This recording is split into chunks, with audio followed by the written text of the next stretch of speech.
it is always price sensitive. The cost of the ARM processor is starting from 150 onward.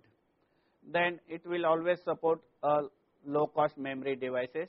So this is the another feature, that is the cost, that is NRE and other cost we have to consider. Then next, when I will consider the die area, so basically I have to consider the die area means the size of the ARM processor core. So two concepts already I have discussed. One is system on chip, where I will use processor core, I will download that processor core in the programmable logic device, and remaining circuit I will build in the given programmable logic device. So what is expected? The core size should be minimum, so that I can fit the core of the ARM processor or of any processor in the available size of the programmable logic device. So here the feature of the ARM processor is die area is small, or it is reduced, so that I can fit it in a programmable logic device.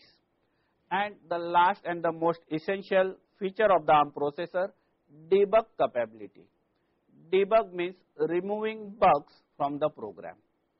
So the processor itself will support for removing the bug from the program, from the software. So for that purpose, what is expected is in-circuit emulator. So for the ARM processor, one port is provided to support in-circuit emulation operation, through which I can remove the bugs from the program.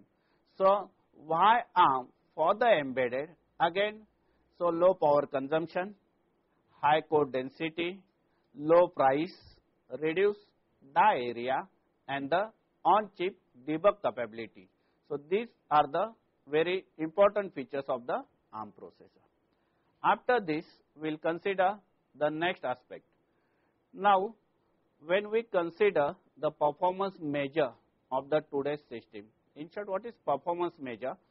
Performance measure means how you will judge the performance of the system.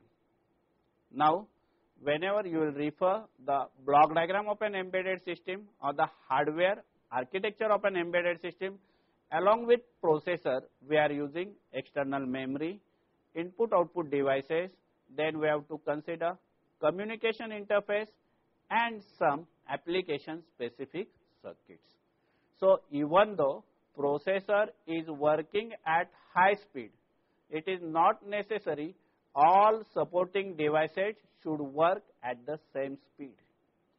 So only the speed of the processor should not be considered to measure the performance of the embedded system. We have to consider how much time the whole system will take for processing the particular input.